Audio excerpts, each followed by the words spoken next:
What you have here is an electronic cigarette. It's something that, since it was invented a year or two ago, has given me untold happiness. A little bit of it, I think, is the nicotine, but there's something much bigger than that, which is ever since, in the UK, they banned smoking in public places, I've never enjoyed a drinks party ever again.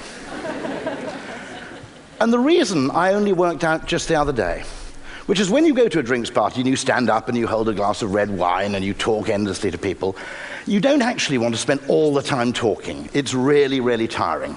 Sometimes you just want to stand there silently, alone with your thoughts. Sometimes you just want to stand in the corner and stare out of the window. Now, the problem is, when you can't smoke, if you stand and stare out of the window on your own, you're an antisocial, friendless idiot. If you stand and stare out of the window on your own with a cigarette, you're a fucking philosopher.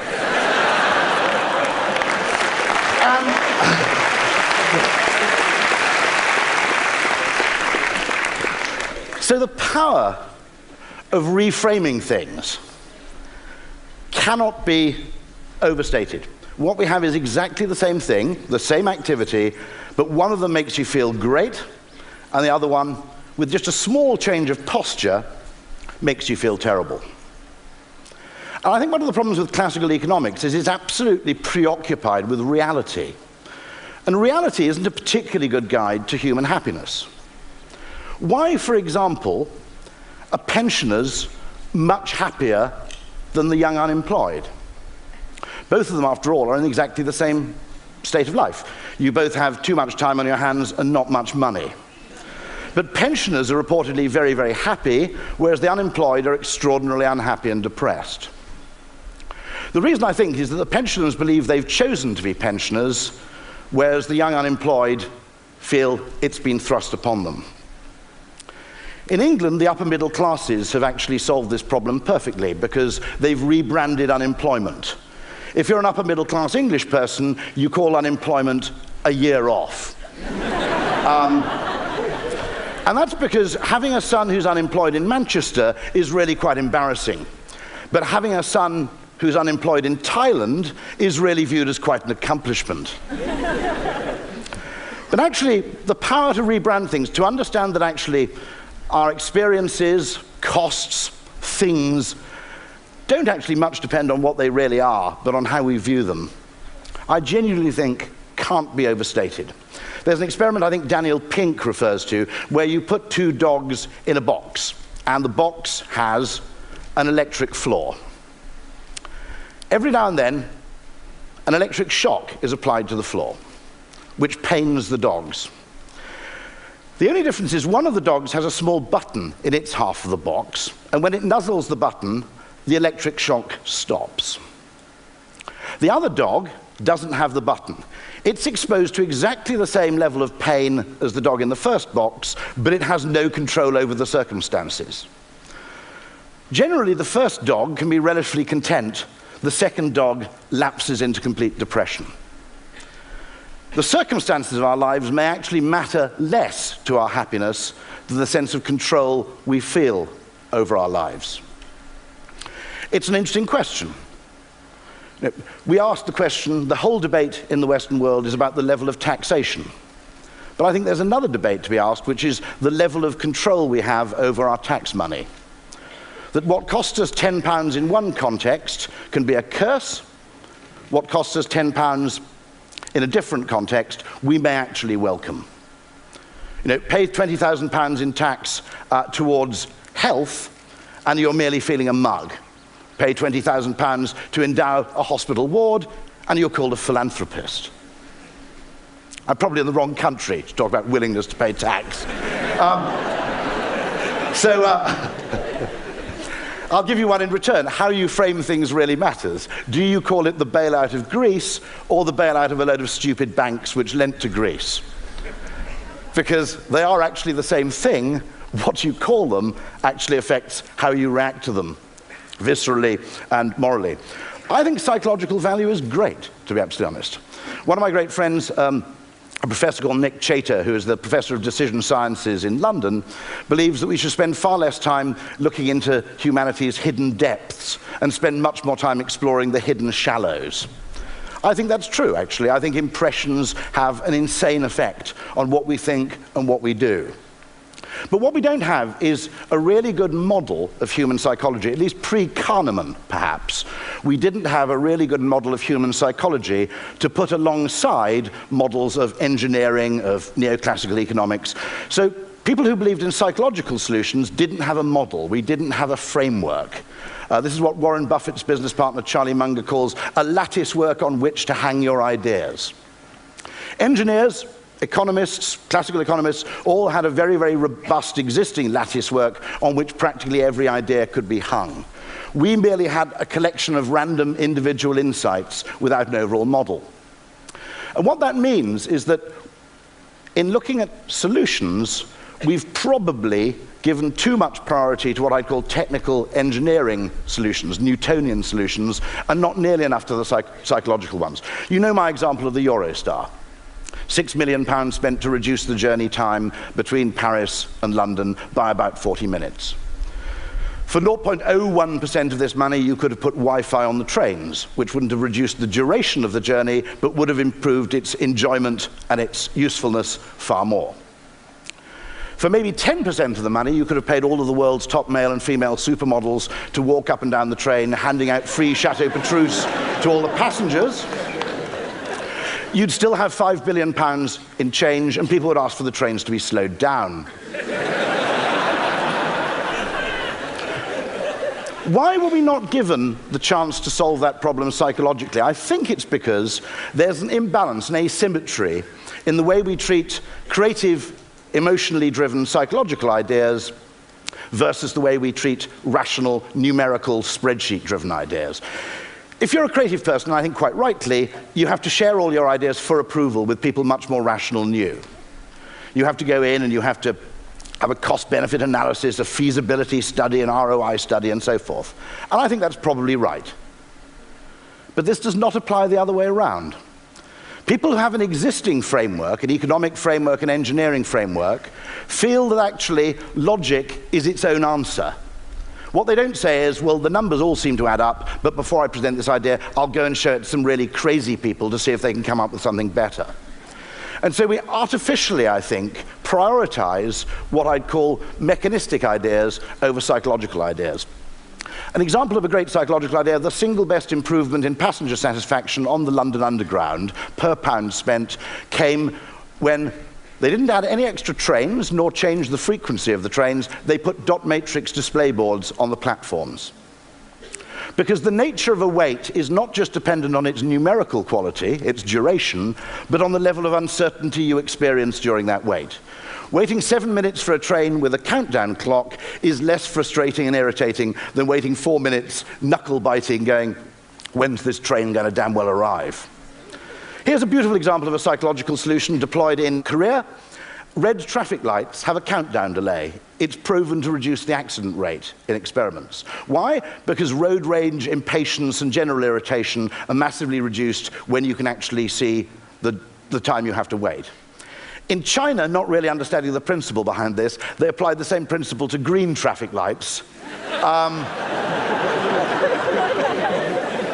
Which isn't a great idea. You're 200 yards away, you realize you've got 5 seconds to go, you floor it.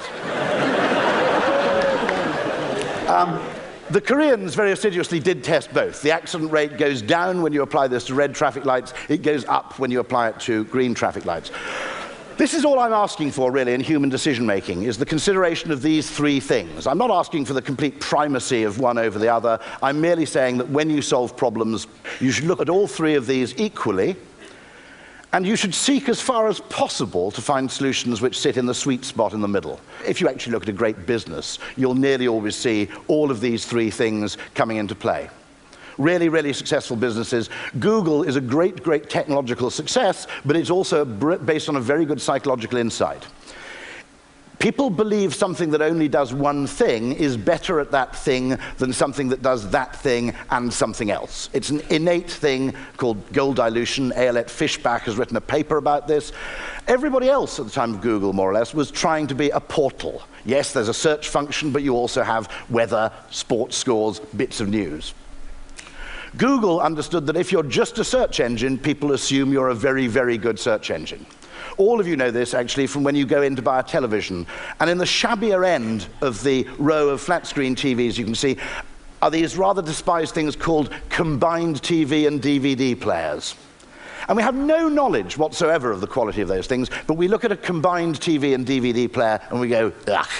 It's probably a bit of a crap telly and a bit rubbish as a DVD player. So we walk out of the shops with one of each. Google is as much a psychological success as it is a technological one. I propose that we can use psychology to solve problems that we didn't even realize were problems at all. This is my suggestion for getting people to finish their course of antibiotics. Don't give them 24 white pills, give them 18 white pills and 6 blue ones, and tell them to take the white pills first and then take the blue ones. It's called chunking. The likelihood that people will get to the end is much greater when there is a milestone somewhere in the middle. One of the great mistakes, I think, of economics is it fails to understand that what something is, whether it's retirement, unemployment, cost, is a function not only of its amount, but also its meaning. This is a toll crossing in Britain. Quite often, queues happen at the tolls. Sometimes you get very, very severe queues. You could apply the same principle, actually, if you like, to the security lanes in airports. What would happen if you could actually pay twice as much money to cross the bridge, but go through a lane that's an express lane? It's not an unreasonable thing to do, it's an economically efficient thing to do. Time means more to some people than others. If you're trying to get to a job interview, you'd patently pay a couple of pounds more to go through the fast lane. If you're on the way to visit your mother-in-law, you'd probably prefer to stay on the left. The only problem is if you introduce this economically efficient solution, people hate it. Because they think you're deliberately creating delays at the bridge in order to maximize your revenue, and why on earth should I pay to subsidize your incompetence? On the other hand, change the frame slightly and create charitable yield management, so the extra money you goes not to the bridge company, it goes to charity, and the mental willingness to pay completely changes. You have a relatively economically efficient solution, but one that actually meets with public approval and even a small degree of affection, rather than being seen as bastardy. So, where economists make the fundamental mistake is they think that money is money. Actually, my pain experienced in paying £5 is not just proportionate to the amount, but where I think that money is going. And I think understanding that could revolutionize tax policy, it could revolutionize the public services, it could actually change things quite significantly. Here's a guy you all need to study. He's an Austrian school economist who was first active in the first half of the 20th century in Vienna. What was interesting about the Austrian school is they actually grew up alongside Freud. And so they're predominantly interested in psychology. They believed that there was a discipline called praxeology, which is a prior discipline to the study of economics. Praxeology is the study of human choice, action, and decision-making. I think they're right. I think the danger we have in today's world is we have the study of economics considers itself to be a prior discipline to the study of human psychology. But as Charlie Munger says, if economics isn't behavioral, I don't know what the hell is. Von Mises, interestingly, believes economics is just a subset of psychology. I think he refers to economics as the study of human praxeology under conditions of scarcity. But von Mises, among many other things, I think uses an analogy which is probably the best justification and explanation for the value of marketing, the value of perceived value, and the fact that we should actually treat it as being absolutely equivalent to any other kind of value. We tend, all of us, even those of us who work in marketing, to think of value in two ways. There's the real value, which is when you make something in a factory or provide a service, and then there's a kind of dubious value, which you create by changing the way people look at things. Von Mises completely rejected this distinction, and he used this following analogy. He said, he referred actually to some strange economists called the French physiocrats. who believed that only true value was what you extracted from the land. So if you were a shepherd or a quarryman or a farmer, you created true value. If, however, you bought some wool from the shepherd and charged a premium for converting it into a hat, you weren't actually creating value, you were exploiting the shepherd. Now, von Mises says that modern economists make exactly the same mistake with regard to advertising and marketing.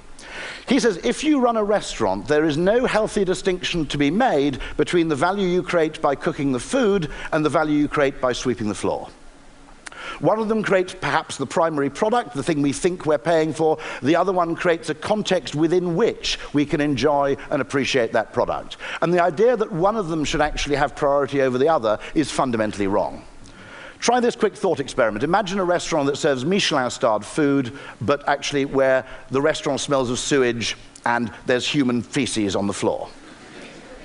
The best thing you can do there to create value is not actually to improve the food still further, it's to get rid of the smell and clean up the floor.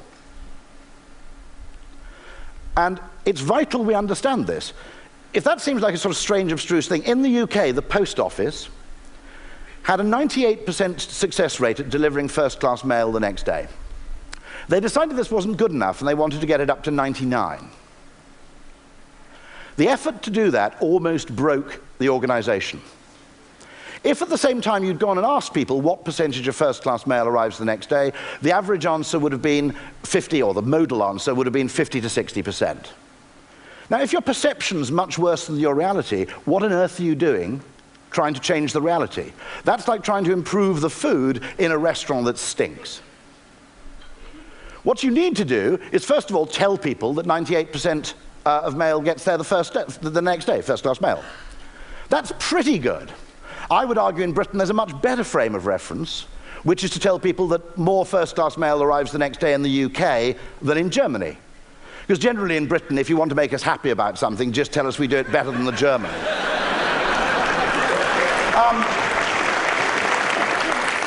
Choose your frame of reference, and the perceived value, and therefore the actual value, is completely transformed. Has to be said, actually, of the Germans, that the Germans and the French are doing a brilliant job of creating a united Europe. The only thing they didn't expect is they're uniting Europe through a shared, mild hatred of the French and Germans. But I'm British, that's the way we like it. What you'll also notice is that in any case our perception is leaky. We can't tell the difference between the quality of the food and the environment in which we consume it. All of you will have seen this phenomenon. If you have your car washed or valeted, when you drive away, your car feels as if it drives better. And the reason for this, unless my car valet mysteriously is changing the oil and performing work which I'm not paying him for and I'm unaware of, is because perception is in any case leaky. Analgesics that are branded are more effective at reducing pain than analgesics that are not branded. I don't just mean through reported pain reduction, actual measured pain reduction. And so perception actually is leaky in any case. So if you do something that's perceptually bad in one respect, you can damage the other. Thank you very much.